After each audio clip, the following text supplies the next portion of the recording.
अस्सलाम वालेकुम D viewers, कैसे हैं? उम्मीद करता हूं सब खैरियत से होंगे। खुरम टेक के साथ आपकी खिदमत में एक बार फिर से हाजिर हूं एक नई वीडियो लेकर। आज की वीडियो लाजमी लास्ट तक देखिएगा क्योंकि जो अहम पार्ट है वो लास्ट में है, तो उसके बाद इसके बारे में मज़ीद डिस्कस करते हैं कि इसके बारे में क्या कहना है।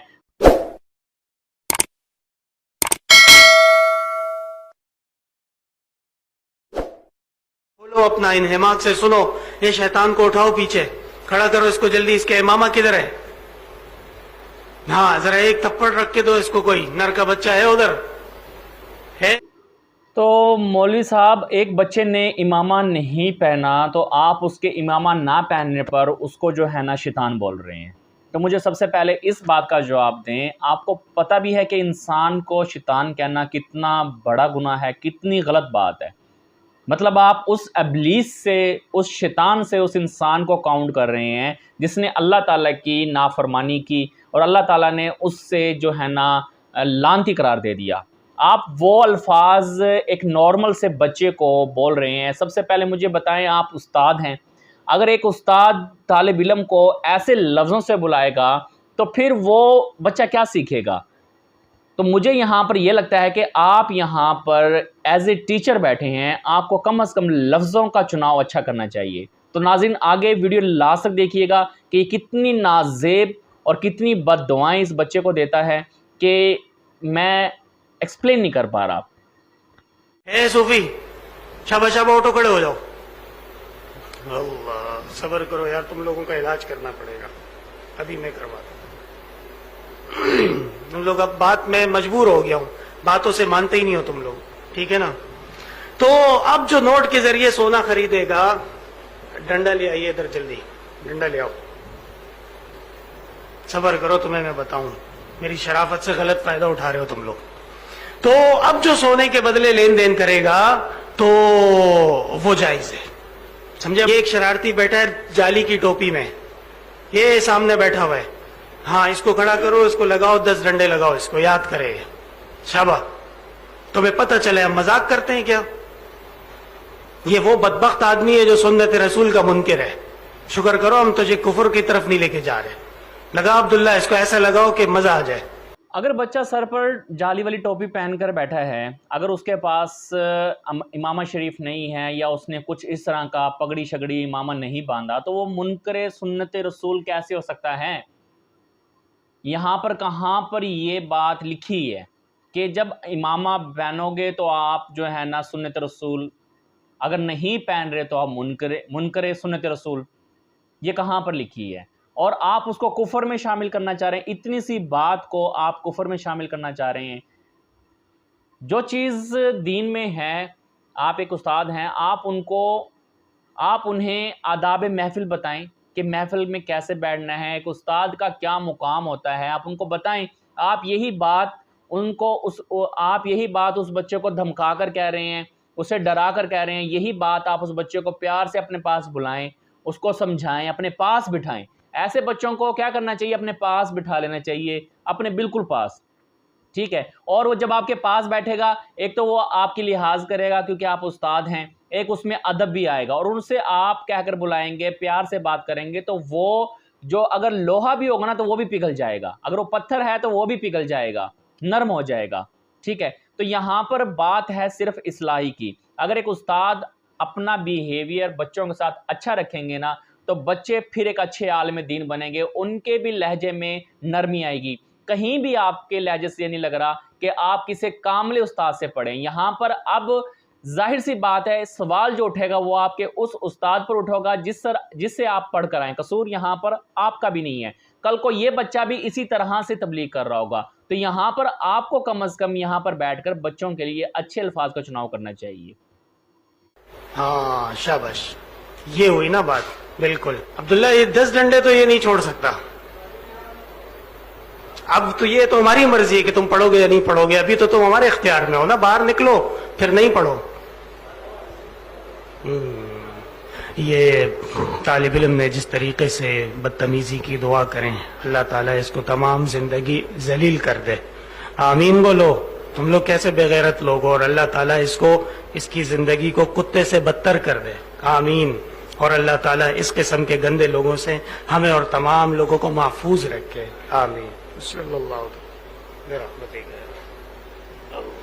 तो नाज़रीन, यहाँ पर मैं हज़ूर पाक सल्लल्लाहु अलैहि वसहबी वसल्लम का एक वाक़या ऐड करूँगा कि जब आप सल्लल्लाहु अलैहि वसल्लम लोगों की तबलीग के लिए ताइफ़ तशरीफ़ ले गए, सफ़र ताइफ़ पर आप गए, तो वहाँ पर जो है ना सरदारों ने कुछ औबाश लड़कों को, बदमाश टाइप से लड़कों को, शरारती लड़कों को आप सल्लल्लाहु अलैहि वसल्लम के पीछे लगा दिया और उन्होंने आप सल्लल्लाहु अलैहि वसल्लम पर जो है ना पत्थर बरसाए और आपको नंगे पाँव दौड़ाया। और आप सल्लल्लाहु अलैहि वसल्लम के साथ एक सहाबी रसूल थे, वो भी ज़ख्मी हुए और आप सल्लल्लाहु अलैहि वसल्लम भी जो है ना ज़ख्मी हुए, लहूलुहान हुए। तो वहाँ पर हज़रत जब्राईल अलैहिस्सलाम जो है ना वही लेकर नाज़िल हुए। हज़रत जब्राईल अलैहिस्सलाम ने फरमाया, अल्लाह के रसूल, अगर आप कहें तो मैं यहाँ पर इन जाहिल लोगों को, इन दो पहाड़ों के दरमियान इन जाहिल लोगों को ना कुचल के रख दूँ, निस्तो नाबूद कर दूँ। तो अल्लाह के रसूल ने वहाँ पर उन लोगों को कोई ऐसी बद्दुआ नहीं दी कि इनको निस्तो नाबूद कर दो, इन्होंने मेरे साथ इतना बदसलूकी से पेश आए हैं। अल्लाह के हजूर ने इरशाद फरमाया कि ये लोग नहीं जानते कि मैं इनका खैर खा हूँ। हो सकता है इनकी नस्लों में से आगे कुछ लोग आएँ जो बिना देखे मुझ पर ईमान लाएँ और मुझे समझ पाएँ। और अल्लाह के रसूल ने वहाँ पर सब्र का मुज़ाहरा किया। अल्लाह के रसूल ने वहाँ पर बिल्कुल भी बद्दुआ नहीं दी। और इस तरह कोई भी अल्लाह के हजूर, कोई भी अल्लाह के रसूल के आगे कोई भी जो है ना गलत काम करता या आपको तंग करता, तो आप कहीं भी कतन उनको बद्दुआएं नहीं देते थे। तो यहाँ पर मौलवी साहब, आपको किसने इख्तियार दिया कि आप बच्चे को इतनी बद्दुआएं दें और उसके बारे में इतने जलील किस्म के अल्फाज का इस्तेमाल करें? ठीक है, और वो बच्चा बड़ा होकर क्या सोचेगा, क्या बनेगा? अगर वो बच्चा आपकी इन बातों से जो है ना तंग आकर वाकई वो अगर बुराई के रास्ते पर लग गया, तो उसके बुराई के रास्ते पर लगने का सबसे बड़ा हाथ आपका होगा, क्योंकि आपने इस बच्चे की यहाँ पर इस्लाह नहीं की, इस बच्चे को जो है ना सही तरीके से समझाया नहीं, और वहाँ सरेआम उसको बदवाएँ आप यहाँ पर दे रहे हैं। तो नाज़रीन, आप इसके बारे में क्या कहेंगे कि ऐसे असाज़ा को पढ़ाने का जो है ना मौका बिल्कुल भी नहीं देना चाहिए। सबसे पहले इनको टीचर ट्रेनिंग देनी चाहिए और इनको सबसे पहले पेशेंस पर सबक देना चाहिए। You have to patience here, आपको यहाँ पर सब्र का मुजाहरा करना चाहिए। जैसे एक टॉलरेंस टू बियर पेन और हार्डशिप विद ऑल डिफ़िकल्ट, जितनी भी मुसीबतें या मसाइब आते हैं उनको बर्दाश्त करना बुर्दबारी है। इस तरीके से आपको भी यहाँ पर बुर्दबारी का मुजाहरा करना चाहिए, ना कि आप बच्चों के साथ उलझ जाएँ, उनके लिए कुफ्रिया कलमात का इस्तेमाल करें। तो नाज़रीन, आप इसके बारे में क्या कमेंट करेंगे? कमेंट लाजमी कीजिए करें सेक्शन बॉक्स में, और अभी जुड़े रहिएगा। आज का जो मेरा थोड़ा सा मैंने मौजू ऐड किया है, वो हमारे यहाँ कुछ नात खां हजरात मार्केट में आए हुए हैं, और वो नात खां कम और रक्सबाज ज़्यादा लगते हैं कि जब तक पैसे की बरसात उन पर होती रहेगी तो वो नात पढ़ते रहेंगे, और जैसे ही पैसे की बरसात कम हो गई या किसी ने लुटाना छोड़ दिया तो वहाँ पर उनका एंड होता है। तो खैर जुड़े रहिएगा, एक बहुत ही मशहूर नात खां की वीडियो आपके सामने लेकर आए हैं, वो लाजमी देखिएगा।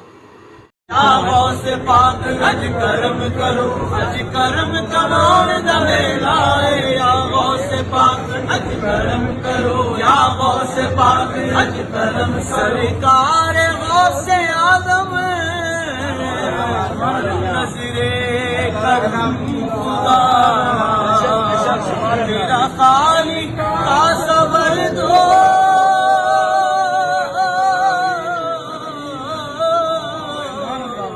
मैं फकीर हूँ, चोली को मेरी भर दो, वरना करेगी दुनिया ऐसे सखी का मंगता,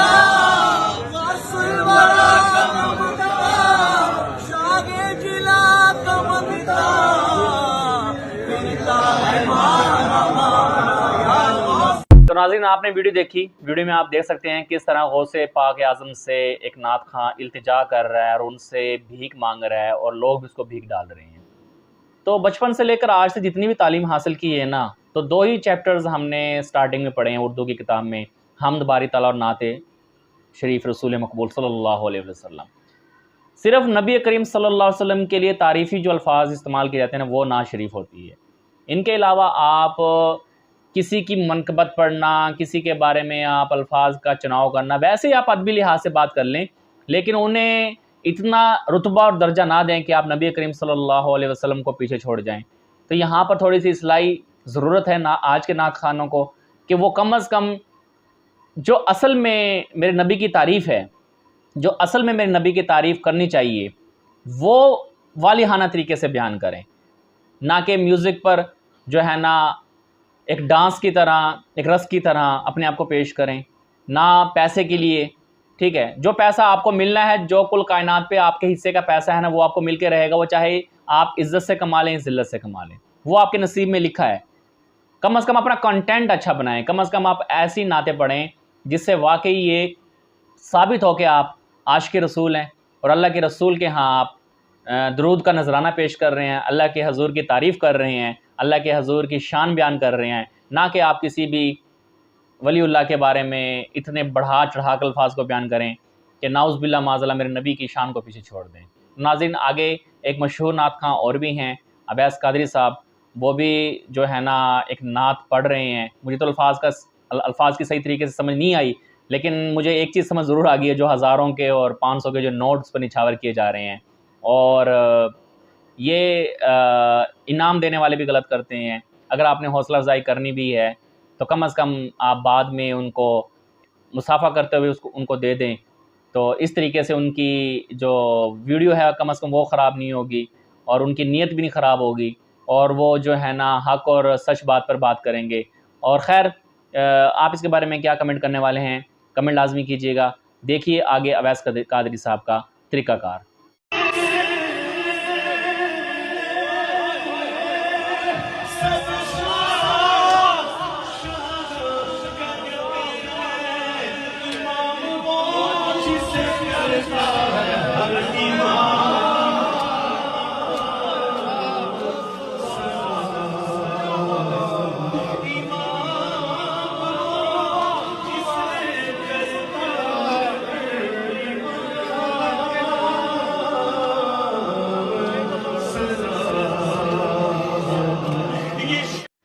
जी तो नाज़रीन, ये है वीडियो का लास्ट सेगमेंट, जिसके बारे में मैंने आपको वीडियो के स्टार्ट में कहा था कि ये हिस्सा आपने लाजमी देखना है। किस तरह दावत इस्लामी जो है ना वो पत्थर परस्त बन चुके हैं, किस तरह यहाँ पर हबीब अतारी, जो कि ये समझ लें कि बाबा अलियास कादरी का लेफ़्ट हैंड है, किस तरीके से वो यहाँ पर एक पत्थर की एक्सप्लेनेशन दे रहा है कि ये पत्थर मुबारक जो है ना ये इतना बेहतर है। इस्लाम के आने से पहले भी लोग ना पत्थरों की पूजा करते थे, पत्थरों की परतिश करते थे। ठीक है, तो यहाँ पर अब एक मुसलमान, एक इतनी बड़ी जमात दावत इस्लामी, जो कि दीन के मामले में सबसे जाना जाता है कि आगे जा रहे हैं, अगर वो इस तरह की बातें करेंगे और लोगों को इस तरह की कहानियाँ सुनाएंगे तो फिर मज़ा तो ना आए ना। खैर, आप वीडियो देखें, वीडियो के बाद फिर इस पर थोड़ी सी बहस करेंगे। मज़ीद मैं आपका टाइम नहीं लेना चाहता, और जाते जाते मेरे चैनल को लाजमी सब्सक्राइब कर दे काइंडली।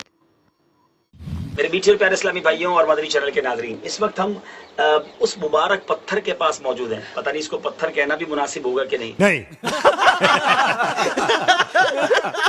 क्योंकि दिखने में तो ये आपको पत्थर लग रहा होगा, लेकिन ये सिर्फ पत्थर नहीं है। एक बार आप तहज्जुद के वक्त शाह कुतुब आलम रहमतुल्लाहि तआला अलैह रात के अंधेरे में घर से बाहर निकले और पैर पे ठोकर लगी, तो आपने कुछ इस तरह इरशाद फरमाया कि क्या मालूम पत्थर है, कंकर है, लोहा है, ये लकड़ी है, ये ना जाने क्या है। ये कहकर आप तो नमाज के लिए तशरीफ ले गए, मगर जिस चीज से आपको ठोकर लगी थी, जिस पत्थर या जिस जमीन के उस हिस्से से आपके कदम लगे थे और आपने ये जबान से 5 जुमले अदा किए, अजीब और गरीब बात ये मेरे मीठे इस्लामी भाइयों कि ये बताया जाता है कि ये 5 चीजें, जी हाँ 4 चीजें तो समझ आती हैं, कंकर, पत्थर, लोहा या लकड़ी, लेकिन 5वीं चीज न जाने क्या है वो भी इसमें मौजूद है। ओ यार छड़ दो भाई, कहानी लग रहा आगे चलो। ये हुजूर पत्थर है, ये पत्थर वाली साइड है, ठीक है। अब अच्छा, ये बताया जा रहा है कि ये कंकर है और हाथ भी लगाएं तो ये कंकर की फील देता है, ठीक है, ठीक है जी। अच्छा, फिर इधर आए तो ये लोहा है, यानी ये आयरन है और इसको निकाल कर भी चेक किया जा चुका है। उससे मेरा क्या फायदा हुआ, मुझे क्या मिला बताओ। और ये वाली जो साइड है ये लकड़ी है, ठीक है, ठीक है जी। मुफ्ती साहब जी, बहुत नाजुक सूरत हाल है। अब ये 4 चीजें एक ही जगह में, एक ही पत्थर में मिक्स हैं, और अब बताया जा रहा है कि ये जो हिस्सा है जिसके बारे में बताया जा रहा है कि ना जाने क्या है, यहाँ से सुना है कि अंग्रेज लेबोरेटरी के लिए ये पीस भी निकाल के ले गए। काम हो रहा है उस पर, इंशाअल्लाह हक वाज़े हो जाएगा। और अब तक लेबोरेटरी नहीं बता सकी है कि न जाने क्या है। ये तो टट्टी है। थैंक यू सर इधर ये स्टोरी खत्म नहीं हुई है, ये डोंकी राजा फिल्म यहाँ पे खत्म नहीं हुई। एक और बड़ी खूबसूरत बात यह मशहूर है कि अगर कोई दिल में तमन्ना है और अगर इस पत्थर को उठाया जाए तो तमन्ना अगर पूरी होनी है तो ये पत्थर आसानी से उठ जाता है, और अगर नहीं होनी तो ये पत्थर नहीं उठ। कुछ भी मुझे बता रहे थे इस्लामी भाई कि 10-12 साल का बच्चा अपने वालिद साहब के साथ यहाँ आया, बच्चे से ये पत्थर आसानी से उठ गया, वालिद साहब ना उठा सके। ए देख लो सामो। बहरहाल ये अजीबोगरीब जरूर लग रहा होगा आपको, लेकिन ये जिंदा हकीकत है, झूठ। और हम यहाँ मौजूद हैं। अब आइए कुछ नियतों के साथ मैं भी उठाने की कोशिश करता हूँ और देखते हैं ये पत्थर उठता है कि नहीं। पहले मैं वैसे ही इस पत्थर को पिक करने की कोशिश करता हूँ कि इसका वजन कितना है और क्या ये आसानी से उठता है या नहीं। चलो चलो चलो। लगाकर जोर लगाकर चाल लगाकर तकरीबन मेरा ख्याल है नहीं, मुझसे तो नहीं उठ रहा। 50 रुपया कट ओवर एक्टिंग के वजह। और अब चलें कुछ नियत कर। एक तमन्ना की मैंने और उससे वो पत्थर अल्हम्दुलिल्लाह उठ गया। दूसरी इल्तिजा की और जो दिल में ख्वाहिश थी वो पत्थर नहीं उठा। जी तो नाज़रीन, आपने वीडियो मुलाहजा फरमाई कि हबीब अतारी किस तरीके से एक पत्थर की शान को बयान कर रहा है। तो मेरा हबीब अतारी से बात यह है कि इस पत्थर वाली जगह पर हमें ले जाया जाए। मैं पता है अगर मैं यहाँ पर मौजूद होऊंगा तो मैं क्या करूँगा, एक कील लूँगा, कील, और जो लकड़ी वाली साइड है ना वहाँ से उस कील में जो है ना उस पत्थर को ठोकूंगा। अगर तो कील उसके अंदर चली गई तो फिर तो ये वाकई करामाती पत्थर है, अगर ना गई तो फिर कील आपको ठोकनी पड़ेगी। वो कहाँ ठोकेंगे वो आप लोग पता है, वो कील कहाँ ठोकी जाएगी आपको। दूसरी बात कि अगर जो मैग्नेट वाली जगह है ना, अगर मैं वहाँ पर दूसरी जो वो जगह जहाँ पर लोहा है, अगर मैं वहाँ पर मैग्नेट को ले जाऊँ और मैग्नेट उससे स्टिक हो गया, उससे चिमट गया, ठीक है, उससे चिमट गया मैग्नेट, तो फिर तो वो वाकई लोहे वाली जगह है। अगर वो मैग्नेट उसके साथ ना चिपका तो आपको फिर ऐसी जगह चिपकाया जाए, ठीक है ना, जहाँ से आप तसव्वुर ही नहीं कर सकते।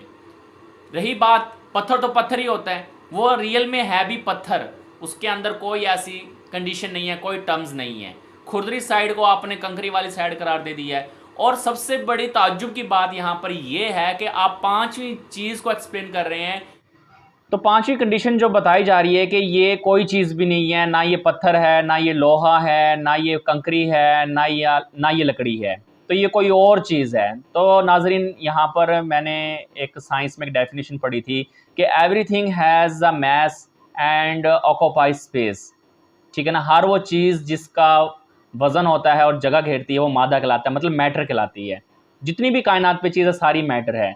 और जो मैटर की फोर्थ स्टेट है ना, जो कि इस दुनिया में मौजूद नहीं है, वो स्पेस में है, जिसे प्लाज्मा कहते हैं, ठीक है ना, वो यहाँ पर मौजूद नहीं है।